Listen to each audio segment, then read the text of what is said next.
श्री जगन्नाथ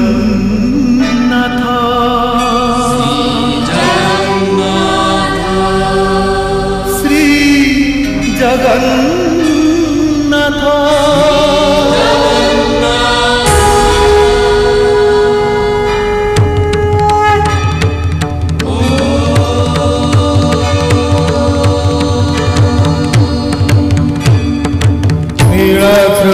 शंखमध्ये शतदलकमले रत्नसिंहासनस्थं सर्वालङ्कारयुक्तं मोहघनरुचिरं संयुतं चाग्रजेन भद्राया वामभागे रथचरणयुतं ब्रह्मरुद्रेन्द्रवन्द्यं वेदानां सारमीशं सजनपरिवृतम् ब्रह्मदारुं स्मरामि ब्रह्मदारुं स्मरामि।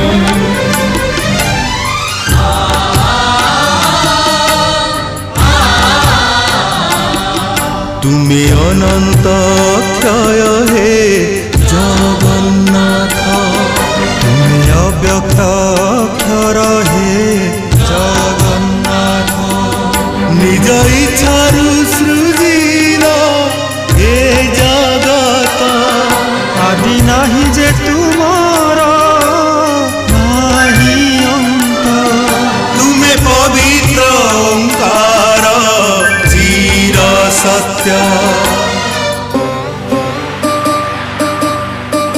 नील सिंधु तीरे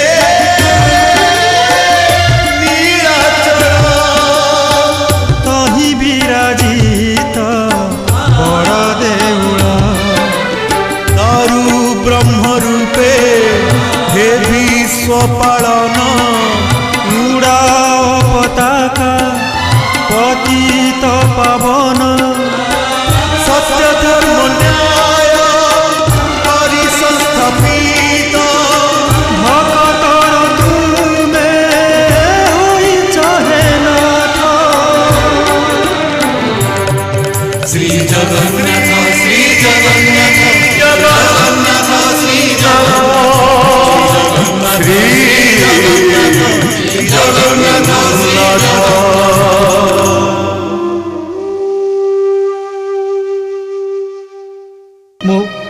मो तीर रे कृष्ण भगवान को हत्या करी जारा मोर शत्रु नुहे से मोर बंधु। बंधु तुमे मोर बंधु प्रभु को आदेश अर्जुन को पासे बाध्य रे चढ़िला जारा व्याकुलित प्राण स्फुरुनि वचन चलुनि चरण परा मो हाथ में संवाद पठे कारण से वर्तमान द्वारकार नहांती प्रभास क्षेत्र निकट में कालंदी और समुद्र संगम स्थल में शियाली लता कुंजरे से कह नीरव रहिल कहीं शियाली लता कुंज कौन सहदेव कहीं एमती कहूची ता मु जानेनी अर्जुन तथापि भावुची या पछर किछि जुक्तियुक्त कारण थिबो तेणु मु तुमको आदेश करुछि अर्जुन तमे केबे श्रीकृष्ण को अंग स्पर्श करिबनी। एक आदेश देले ज्येष्ठ भ्राता ए कठिन आदेश मु किपरि पालन करिबि से कथा मु निजे जाने ना। भगवान श्रीकृष्ण कहिथिले मो पांडव मानक मध्यरे धनंजय तेणु सेइथिले अर्जुनंक रथर सारथी पांडव मानक मार्गदर्शक होई ତାଙ୍କୁ ସହିବାକୁ ପଡ଼ିଲା ଗାନ୍ଧାରୀଙ୍କ ଅଭିଶାପ। ଏହି ମହାପ୍ରୟାଣର ଅବସରରେ ଏହି ଯୁଗସନ୍ଧି ମୁହୂର୍ତ୍ତରେ ସେ ଅପେକ୍ଷା କରିଥିଲେ ଅର୍ଜୁନଙ୍କ ଉପସ୍ଥିତି। ଅର୍ଜୁନ ତାଙ୍କୁ ଆଲିଙ୍ଗନ କରିବେ, ତାପରେ ଶେଷ ହେଇଯିବ ଗୋଟିଏ ଯୁଗର ସମ୍ପର୍କ। ମାତ୍ର ଅର୍ଜୁନଙ୍କୁ ମର୍ମାହତ କରିଥିଲା ଜ୍ୟେଷ୍ଠ ପାଣ୍ଡବ ଯୁଧିଷ୍ଠିରଙ୍କ ନିର୍ଦ୍ଦେଶ। କାହିଁକି କାହିଁକି ଏମିତି ନିର୍ଦ୍ଦେଶ ଦେଲେ ଜ୍ୟେଷ୍ଠ ପାଣ୍ଡବ? କାହିଁକି? ସରାହତ ହେଇ এই ଶିଆଳି ଲତା କୁଞ୍ଜରେ ପଡ଼ି ରହିଛି। ବର୍ତ୍ତମାନ ପର୍ଯ୍ୟନ୍ତ ଜୀବନଟା ବଡ଼ ଦୁର୍ବିସହ ଲାଗୁଥିଲା। ଯନ୍ତ୍ରଣାର ସମୟ ଯେମିତି ଆଉ ଶେଷ ହବନି। ସଖା, କିନ୍ତୁ ତମେ ଆସିଲ। ତମ କଥା ଶୁଣି ମନେ ହେଉଛି ଯେମିତି ଏଇ ମୋ ଦେହ ସାରା ଆଉ କ୍ଷତ ସ୍ଥାନରେ କିଏ ଅମୃତ ବୋଳିଦେଲା। ପାଖକୁ ଆସ ସଖା, ମତେ ଟିକେ ଆଲିଙ୍ଗନ କର। ଯୋଉ ଆଲିଙ୍ଗନ ଟିକକ ପାଇବା ପାଇଁ ସବୁ ଯନ୍ତ୍ରଣାକୁ ଦେହରେ ଧରି ତମ ଆସିବା ବାଟକୁ ଚାହିଁ ବସିଥିଲି। ଆସ ସଖା, ଆସ।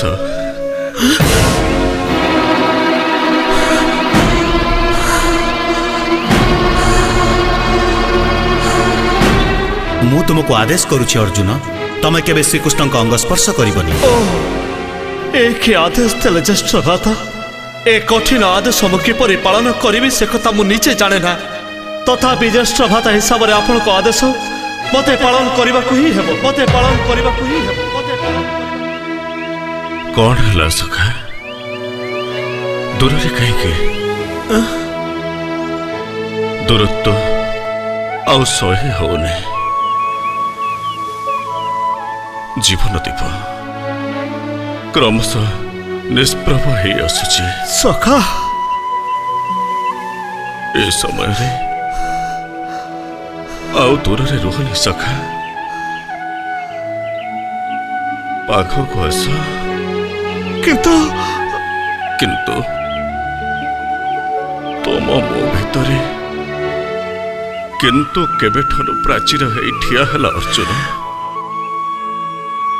କୁରୁକ୍ଷେତ୍ରର ଯୁଦ୍ଧ ଭୂମିରେ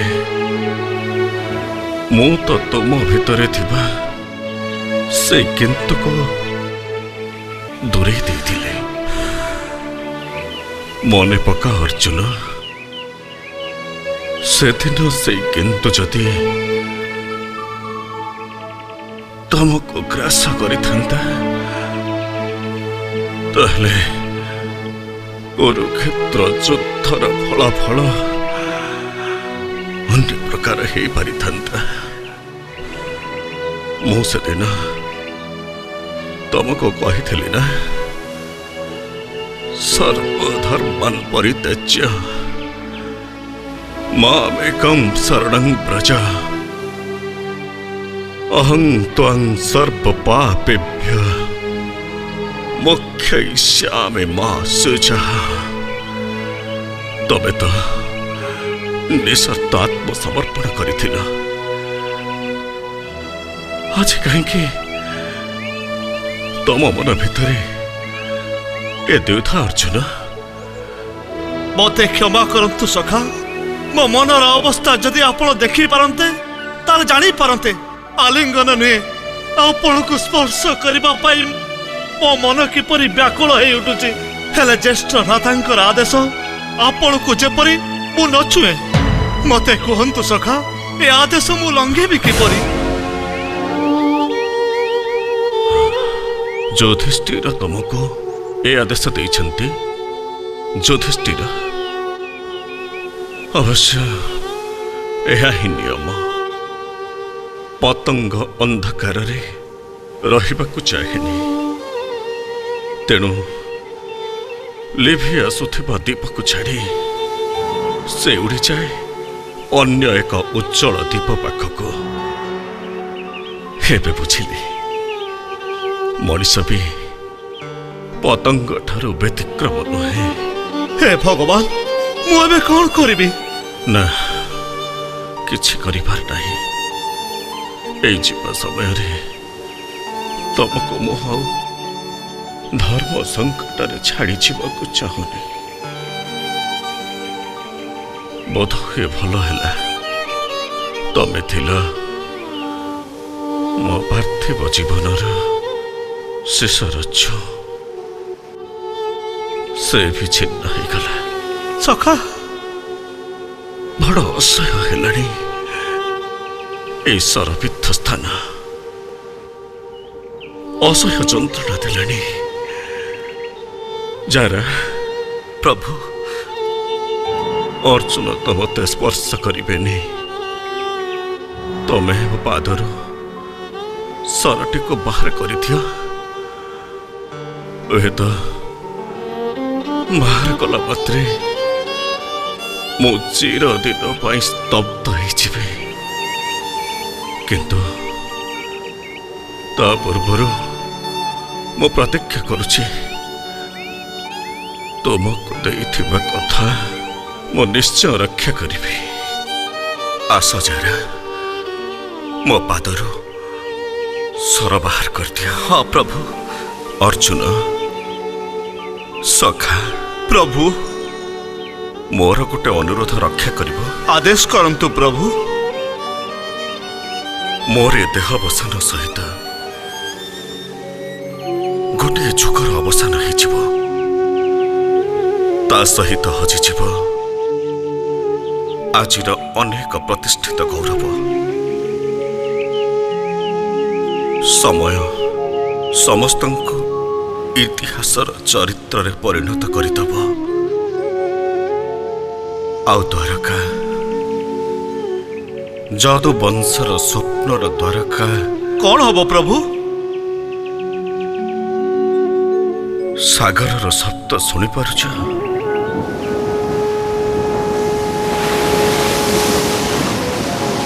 ସମୁଦ୍ର କ୍ରମଶଃ ଉତ୍ପେଳିତ ହେଇ ଉଠୁଛି, କ୍ରମଶଃ ଉତ୍ତାଳ। ଯେପରି କୂଳ ଲଙ୍ଘନ କରିବାକୁ ସେ ବଦ୍ଧ ପରିକର। ଦ୍ୱାରକା ଜଳମଗ୍ନ ହେଇଯିବ ଅର୍ଜୁନ। ପ୍ରଭୁ, ଏମିତି ହୁଏ ଅର୍ଜୁନ। ଯୁଗ ସନ୍ଧିରେ ଏମିତି ଦୁର୍ବିପାକ ପ୍ରଳୟ ଆସେ। ଏହା ହିଁ ସୃଷ୍ଟିର ନିୟମ। ପ୍ରଭୁ, ତେଣୁ ତୁମକୁ ମୋର ଅନୁରୋଧ, ଦ୍ୱାରକା ଜଳ ପ୍ଳାବିତ ହେବା ପୂର୍ବରୁ ତମେ ଯାଦବ ନାରୀମାନଙ୍କୁ ଉଦ୍ଧାର କରି ହସ୍ତିନାପୁର ନେଇଯିବ। ଜୀବନ ଅର୍ଜୁନ। ଆପଣଙ୍କ ଆଦେଶ ପାଳିତ ହେବ ସଖା। ନିଶ୍ଚିନ୍ତ ହେଲି। ବର୍ତ୍ତମାନ ମୋର ଶେଷ ଅନୁରୋଧ ରକ୍ଷା କରିବ। ଅନୁରୋଧ? ତମେ ସିନା ମୋତେ ସ୍ପର୍ଶ କରିପାରିବ ନାହିଁ, ଅନ୍ତତଃ ତୁମ ଗାଣ୍ଡିବ ତ ମୋତେ ସ୍ପର୍ଶ କରିପାରିବ। ଏଇ ଗାଣ୍ଡିବ ତୁମର ଚିର ସହଚର। ତୁମେ ଆଉ ତୁମର ଏ ଗାଣ୍ଡିବ ପରସ୍ପରର ପରିପୂରକ। ତୁମର ଏଇ ପ୍ରତିନିଧି ମୋର ଅଙ୍ଗ ସ୍ପର୍ଶ ତ କରିପାରିବ। ଅସହ୍ୟ ହୋଇ ଉଠୁଛି ସଖା। ମୋର ଏଇ ଶେଷ ଅନୁରୋଧ ଟିକକ ରକ୍ଷା କର। ଆସ ଆସ ସଖା, ଆସ।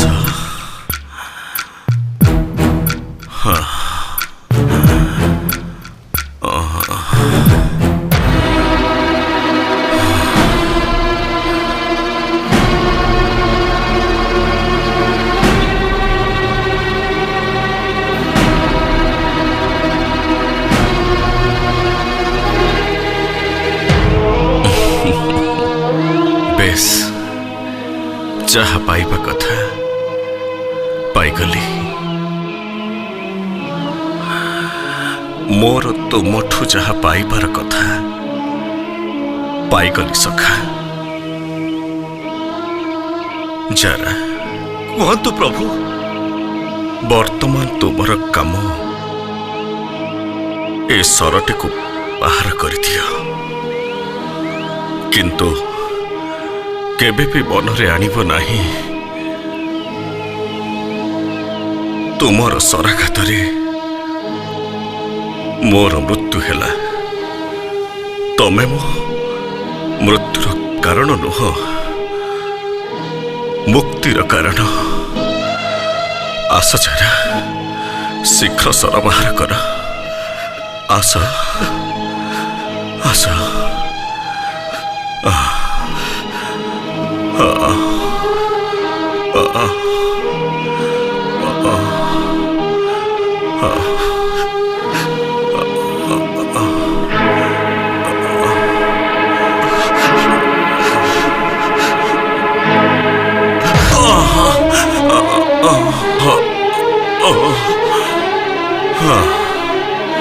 सर्वे भवन्तु सुखिनः, सर्वे सन्तु निरामया, सर्वे भद्राणि पश्यन्तु, मा कश्चित् दुःखभाग् भवेत्।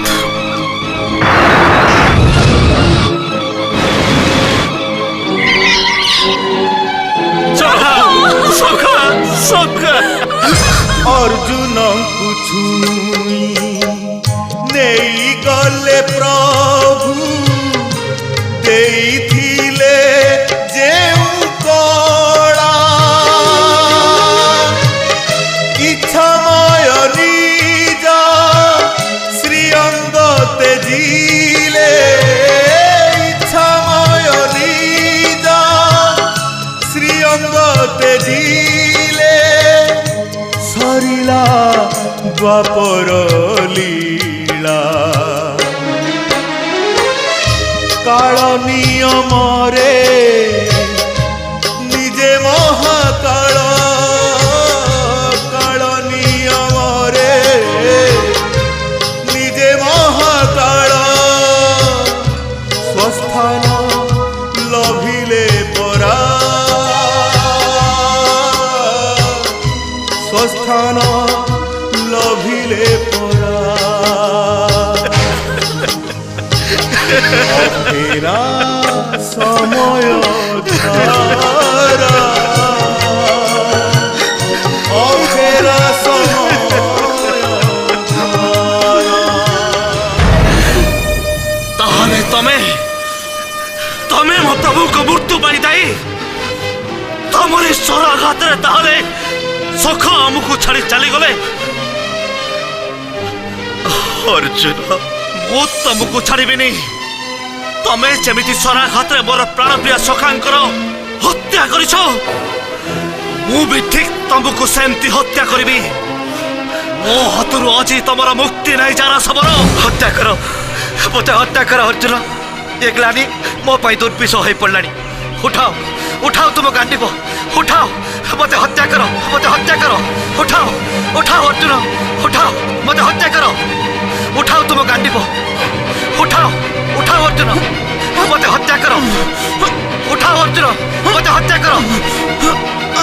उठाओ हत्या कर मते। उठाओ तुम गांडीब, हत्या कर मते, हत्या करो। उठाओ उठाओ तुम गांडीब, उठाओ उठाओ अर्जुन। कौन है मोर ये कौन है जी मोर चिर साथी चिर सहचर थिला सेही मोर धनु ताको उठेबा के भी आज मोर शक्ति नहीं ना ଶୁଣ ଅର୍ଜୁନ, ବୃଥା ଚେଷ୍ଟା କର ନାହିଁ। ଶ୍ରୀକୃଷ୍ଣଙ୍କ ମହାପ୍ରୟାଣ ସହିତ ତୁମର ଶକ୍ତି, ଶୌର୍ଯ୍ୟ, ବୀର୍ଯ୍ୟ ସବୁ ଅନ୍ତର୍ହିତ ହୋଇସାରିଛି। ତୁମର ଗାଣ୍ଡୀବ ଧନୁ ଶ୍ରୀକୃଷ୍ଣଙ୍କ ପାଦ ସ୍ପର୍ଶ କଲା ମାତ୍ରେ ତୁମର କଳାହରଣ ହୋଇସାରିଛି। ଏବେ ତୁମେ ବୃଥା ଚେଷ୍ଟା ନ କରି ତାଙ୍କରି ନିର୍ଦ୍ଦେଶ ଅନୁସାରେ ଯାଦବ ରମଣୀମାନଙ୍କୁ ଧରି ହସ୍ତିନା ଯାତ୍ରା କର। ଯାଅ ଅର୍ଜୁନ, ତୁମ ଆଗରେ ଯେଉଁ କର୍ତ୍ତବ୍ୟ ରହିଛି ତାହା ସୁଚାରୁ ରୂପେ ସମ୍ପାଦନ କର।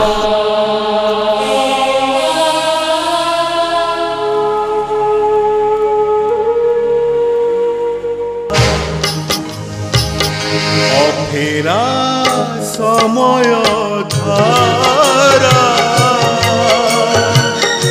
অফেরা সময় ধারা, অফেরা সময় ধারা, অফেরা সময় ধারা।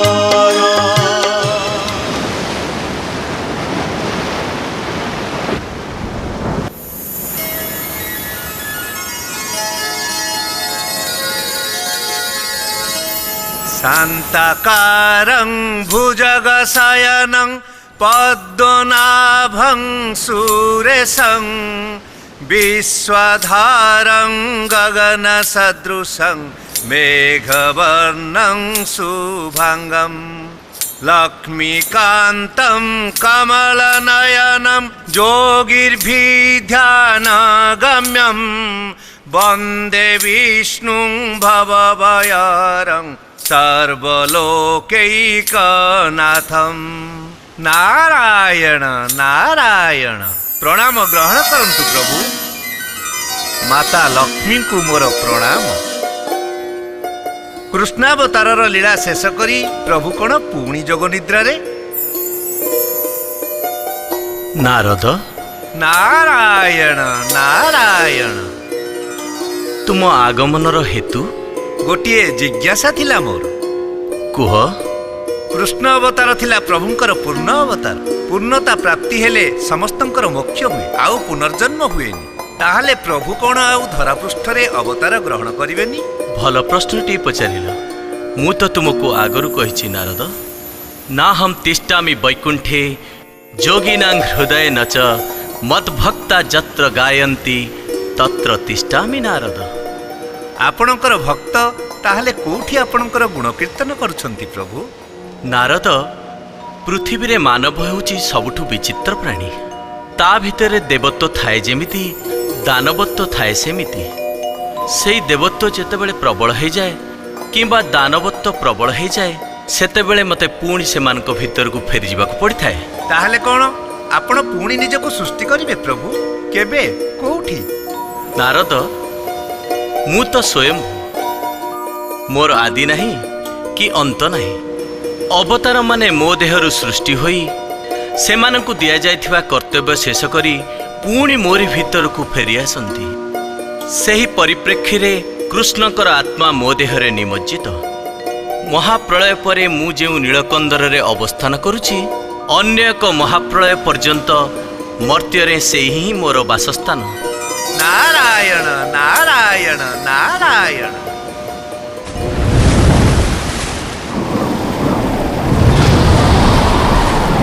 प्रलय, महाप्रलय, जल स्थल आकाश सबु एकाकार। समुद्र जल पर्वत प्रमाणे उठी सारा द्वारका नगरी को बुड़ाई देला। बुड़ीगला प्रासाद, मंदिर, पथ, नदी, पुष्करिणी सबु। किति लोक भासीगले से स्रोतरे। जादव स्त्री मानक धरी अर्जुन जाउथिले हस्तिना, किंतु पथ मध्यरे दस्यु माने अपहरण करिनेले से जादव स्त्री मानंकु। कारण कृष्ण बिना जे अर्जुन हतवीर्य। वर्तमान सबु शांत स्थिर। जी जोठी थिला से सबु सेठी अछंती। खाली नाहंती जुग पुरुष श्री कृष्ण। द्वापर जुगर शेष सहित तांकर आत्मा महाविष्णुंक शरीर रे लीन होई गला। किंतु ये तो शेष नुह गोटे जुगर जेउठी शेष ସେଇଠୁ ଆରମ୍ଭ ଆଉ ଗୋଟିଏ ଯୁଗ। ବିଶ୍ୱାବସୁ, ଦ୍ୱାପର ଯୁଗର ଅବ୍ୟବହିତ ପରେ ଆରମ୍ଭ ହୁଏ ସବୁଠାରୁ ବିତର୍କିତ ଯୁଗ, ସବୁଠୁ ମୁଖର, ସବୁଠୁ ପ୍ରଖର ଏ କଳି ଯୁଗ। ସତ୍ୟ ଯୁଗରୁ ଆରମ୍ଭ କରି କଳି ପର୍ଯ୍ୟନ୍ତ ମାନବ ଜାତିର ଯେଉଁ କ୍ରମଶ ଉତ୍ତରଣ, ତାର ସମ୍ପୂର୍ଣ୍ଣ ପରିପ୍ରକାଶ ହୁଏ ଏ ଯୁଗର ଚିନ୍ତାରେ, ଚେତନାରେ, ବୁଦ୍ଧିରେ, ଜ୍ଞାନରେ, ଶିକ୍ଷାରେ ଆଉ ସଭ୍ୟତାରେ। ମାନବ ସମାଜ ଜ୍ଞାନରେ ଉତ୍କର୍ଷ ଲାଭ କରିବ ସତ, କିନ୍ତୁ ସେଇ ପୁଣି ହେବ ତାର ଧ୍ୱଂସର କାରଣ। ତାର ଉଦ୍ଭାବନ, ତାର ଆବିଷ୍କାର ଦିନେ ତାର ସେବା କରିବ, କିନ୍ତୁ ପରବର୍ତ୍ତୀ କାଳରେ ମାନବ ସମାଜ ସେହି ଯନ୍ତ୍ରର କୀତଦାସ ହୋଇଯିବ। ଯନ୍ତ୍ରମାନେ ଯାହା ନିର୍ଦ୍ଦେଶ ଦେବେ ସେହି ଅନୁସାରେ ତାକୁ କାର୍ଯ୍ୟ କରିବାକୁ ପଡ଼ିବ। ବିଶ୍ୱାବସୁ, ସବୁ ଯୁଗରେ ମାନବର ପ୍ରଧାନ ଶତ୍ରୁ ଥିଲା ଦାନବ, କିନ୍ତୁ ଏ ଯୁଗରେ ମଣିଷ ତାର ନିଜର ଶତ୍ରୁ ହେବ। ନିଜ ପାଇଁ ନିଜେ ଧ୍ୱଂସର ବାଟ ଫିଟାଇ ଦେବ। ତାର ଫଳସ୍ୱରୂପ ଶୋଇପଡ଼ିଥିବା ଆଗ୍ନେୟଗିରି ଅଗ୍ନି ଉଦ୍ଗୀରଣ କରିବ।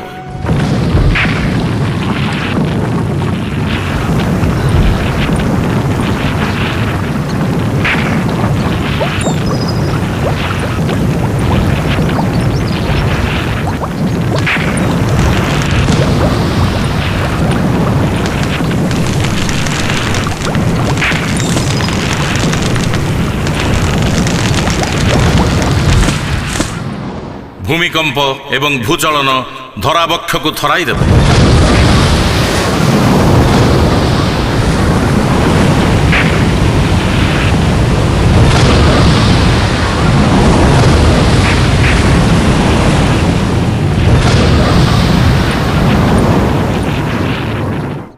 ମହାବାତ୍ୟାରେ ଅସଂଖ୍ୟ ଜନଜୀବନ ଧ୍ୱଂସ ହେବ।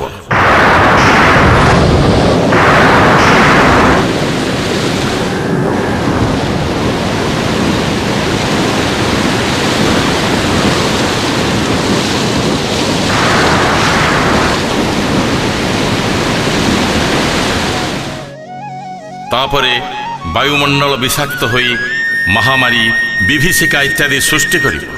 ମାନବ ସମାଜ ଯଦି ନିଜକୁ ସାବଧାନ ନ କରେ, ତାହେଲେ ସମୂହ ଧ୍ୱଂସର ବାଟ ଫିଟେଇ ଦେବ।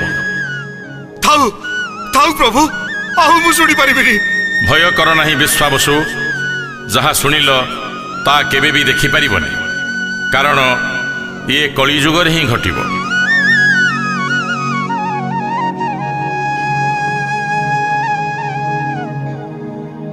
ବିଶ୍ୱାବସୁ, ସୁଦୂର ଅତୀତରୁ ସୁଦୂର ଭବିଷ୍ୟତ ପର୍ଯ୍ୟନ୍ତ ସମସ୍ତ ଘଟଣା ମୁଁ ତୁମକୁ ବର୍ଣ୍ଣନା କଲି, କାରଣ ଏହାଦ୍ୱାରା ତମର ଜ୍ଞାନଚକ୍ଷୁ ଉନ୍ମୁକ୍ତ କରିବା ଆବଶ୍ୟକ ଥିଲା।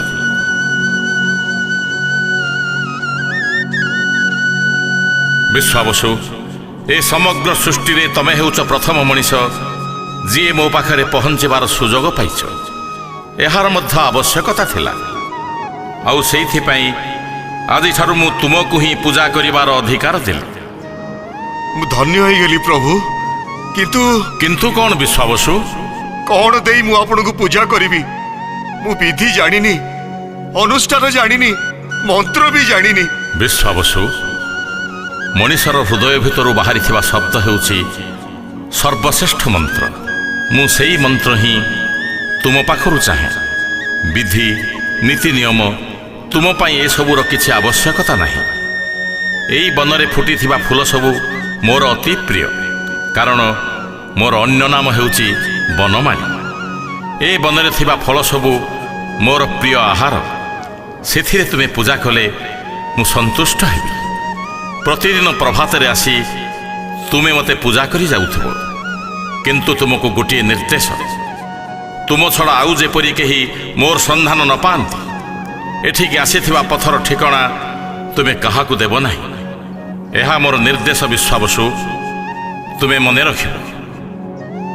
ପ୍ରଭୁ, ମୁଁ ଏତିକି ନିବେଦନ କରୁଛି, ମତେ ଯେପରି ଧନ୍ୟ କଲେ ମୋ ଜାତିକୁ ବି ସେହିପରି ଆଶୀର୍ବାଦ କରନ୍ତୁ। ବିଶ୍ୱାବସୁ, ତୁମେ ତୁମ ପ୍ରଜାମାନଙ୍କ ପାଖରେ ପହଞ୍ଚି ଘୋଷଣା କରିପାର ଯେ ନୀଳମାଧବ ତୁମର ଇଷ୍ଟ ଦେବତା।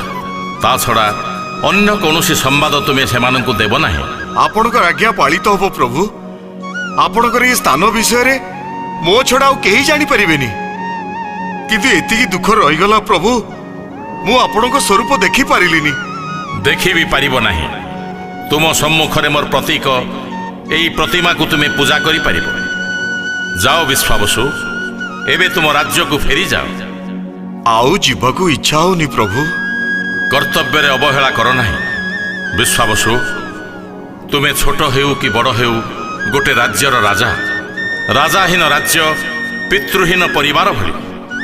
तुम्हें जानिछ ए गुंफा भितर प्रवेश करबाठू केते दिन बीतीगलानी? ना प्रभु। शुण विश्वावसु, तुमर आसन्न प्रसवा स्त्री तुम आसीबा बाट को चाहि बसिछंती। एबे तुमे जाओ, आउ विलंब कर नाही। हाँ, आउ गोटाई कथा, ए बेदी आड़ को आगे आस, आगे आस विश्वावसु, आगे आस आस।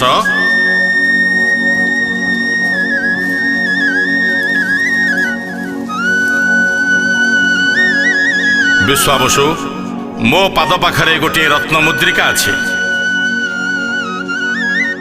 सेई मुद्रिकाटी को धारण कले ए अरण्यर हिंस्र जंतु माने तुमर किछि क्षति करिवे नाही। ए मुद्रिकाटी को देखै देले ए गुंफार द्वार आपे आपे खोली जिवो। Neo neo.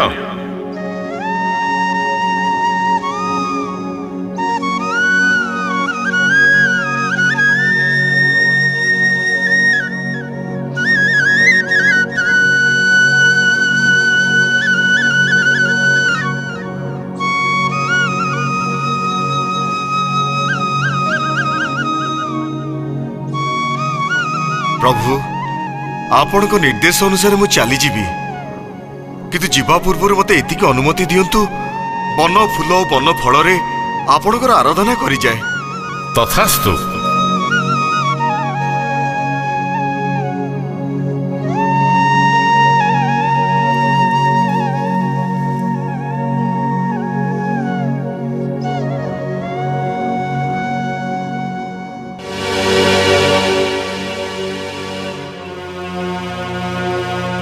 रानी माँ, रानी माँ, रानी माँ।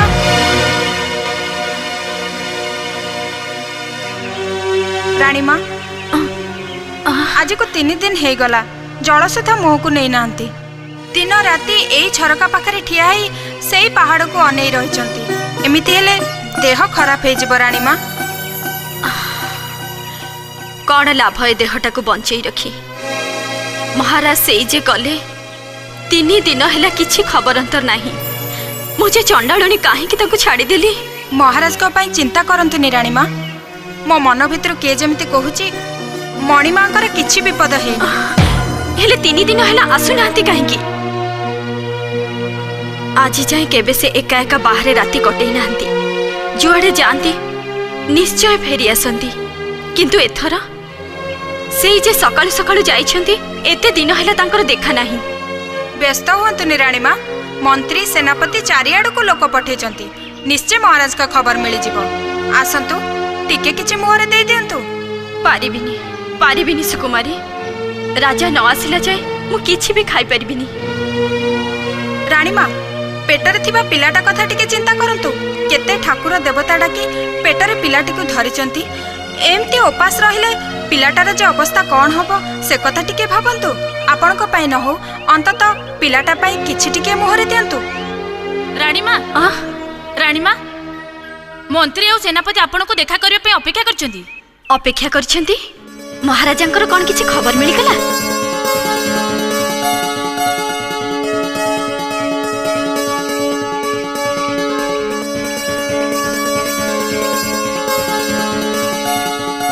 महाराणी जय हो। महाराजांकर किछि खबर पाइले? ना राणी माँ, आपण को कहवा अनुसार गत 2 दिन है आम चारिआड़ को लोक पठेचु। उत्तर दक्षिण पूर्व पश्चिम सारा बण सबुआड़े आम लोक खोजी बुलुचंती, हेले एपर्यंत किछि हेले खबर मिललानी। महाराज जेमिति पवन रे मिलई जाइछंती राणी माँ। ना ना, सेमिति कुहंतुनी सेनापति महाशय। आसीबा दिनठू से पहाड़ को से सब बेले अनै रहुथिले। सब बेले कहूथिले से पहाड़ जेमिति तांको टाणुछि। शेषरे ठीक कले से पहाड़ को जिबे। आपण से पहाड़ को लोक पठांतु। असंभव राणीमा, असंभव। असंभव काहेकि असंभव? से पहाड़ पाखरे पहुंचवा पई आम लोक माने अनेक चेष्टा करिथिले राणीमा, किंतु पहाड़ ऊपर चढ़िबा तो दूरर कथा ता पाद पाखरे मध्य पहुंची पारि नाहंती। काहेकि? तार कारण मु भी ठीक करी कहि परिबिनी राणीमा। आम लोक माने जा कहंती ठीक पहाड़ पाखे आसिला मात्रे गोटाए भयंकर गर्जन सुना जाए, आउ तापरे बाघ भालू हाथी भली भयंकर हिंस्र जंतु माने कोउठी थांती पल पल हेई माड़ी आसंती। सेमानकर भयरे आम लोक माने आउ पादे मध्य आगे पारंतिनी। मोर मने हुए राणीमा महाराज से पहाड़ पाद पाखरे पहुंची पारना। ताहले गले कोडे? सेईटा तो आश्चर्य राणीमा, तथापि आमे आशा छाड़ी ना। जेते जहा कष्ट हेले मध्य आमे महाराजा को खोजी निश्चय बाहर कर।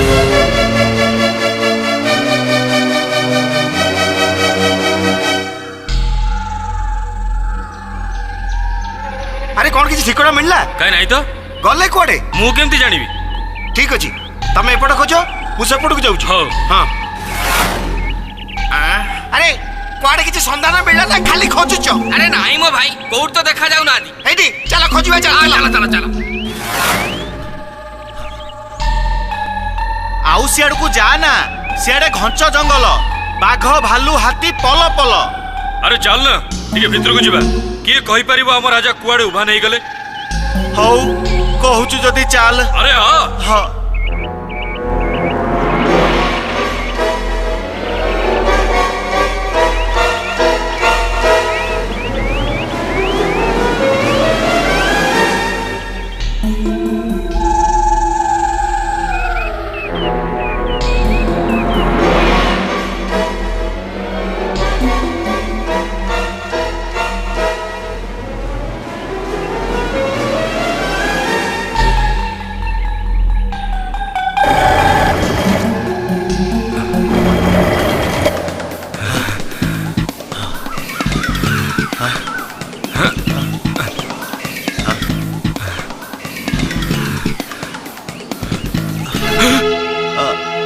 मायाधर कौन है? आगु को टिके अनेलो। एमिति निर्जन निकांचन जगार लुगा खंडे झुलुची कहीं? चल देखिबा।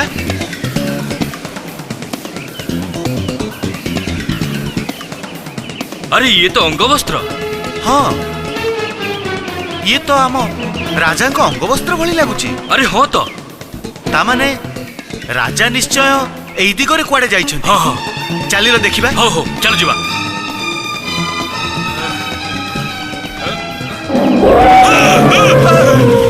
कौन है? अरे भैया को कहू जीवनी काहे की? ए गर्जन तुमको सुना गला ना नहीं? हाँ सुना गला जे, हेले ए अंगवस्त्र पाइला परे ए खोजिबा कामटा बंद कर देई फेरी जीवा कोन उचित हबो? अरे भाई आमे तो समुदाय दुई लोक। ए बण भीतर पल पल हाथी तळ तळ बाघ पुणी भालू भी कम नाहांती। जदि आम ऊपर को माड़ी आसंती तेबे कोन करिबा कहून? भाई मंत्री और सेनापति को खबर दवा चलो। बेसी सैन्य सामंत हाथ हथियार धरी पुणी जंगल भीतर को आसीबा। चलो चल।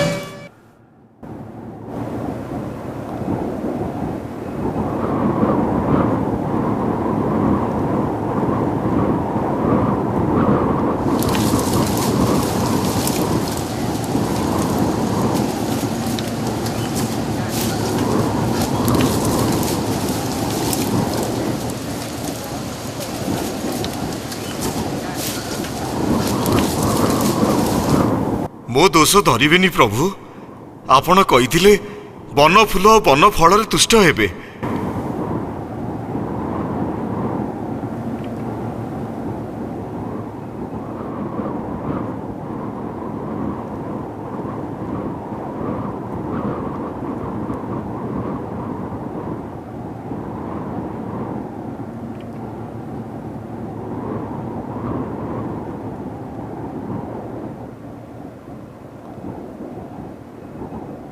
ये आपण को समर्पण कली प्रभु, दयाकरी ग्रहण करंतु।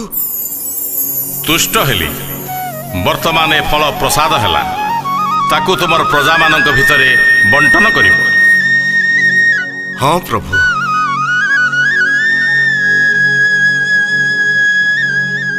काली मु आ गंगाधर खोजी खोजी जंगल भीतर को पसी जाइथिलु। पहाड़ आड़ को पाद चला रास्ताटे जाइछि, सेई रास्तार जाऊ जाऊ गोटे कंटा गछ ऊपर एठी झुलुथिबार आमे देखिलु। एटा तमे काली पाइल आज एणी देखौछ।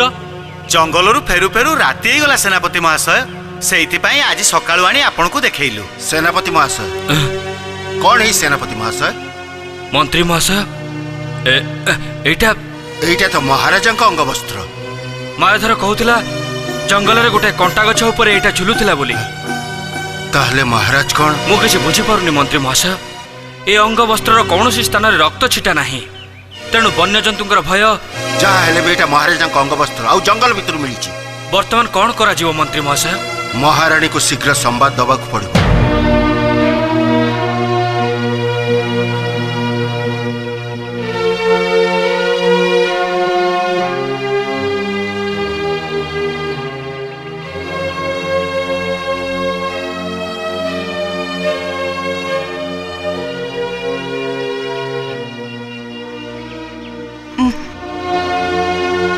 महारानी सुकुमारी कौन है सुकुमारी? किछि खबर पाइलु? तू नीरव रहिलु काहेकि? किछि कह सुकुमारी, कौन हेछि? तू चुप रहिलु काहेकि? महाराजंकर कौन हेछि? ये तो महाराजंक अंग वस्त्र। दी जण सैनिक काली बण भितर एटा पाइले रानी मां। महारानी महारानी महारानी महारानी महारानी महारानी महारानी उठ विश्वावसु, तुमे एबे जाओ। कुआड़े जीवी प्रभु? काहींकी जीवी?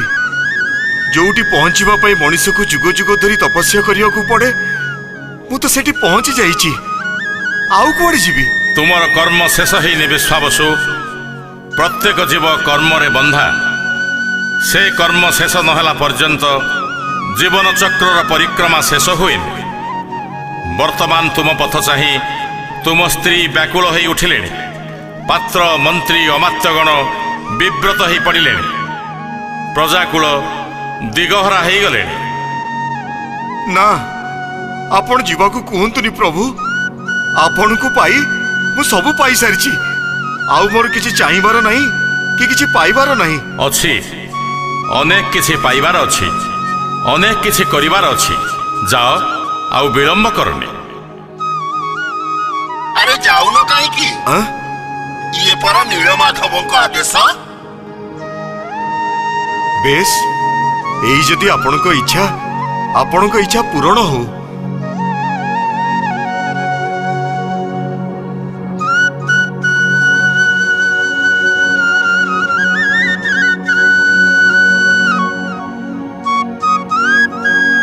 विश्वावसु मोर आज्ञामाल नहीं जाओ। विश्वावसु तुम प्रजा मानक पई ये मोर निदर्शन।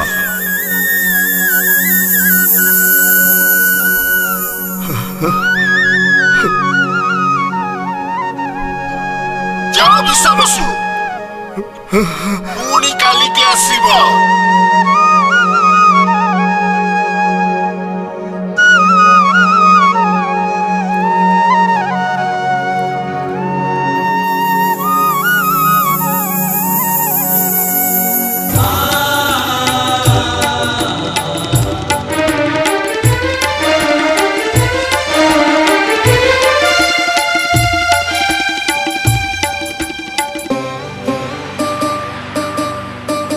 जगतर नाथ जगन्नाथ बिंदु ठारु सिंधु तुमे सर्वव्याप्त। आपना इच्छारे अधा गढ़ा होई बसी अछाहे नीलाद्रि गोसाई भावरे प्रकट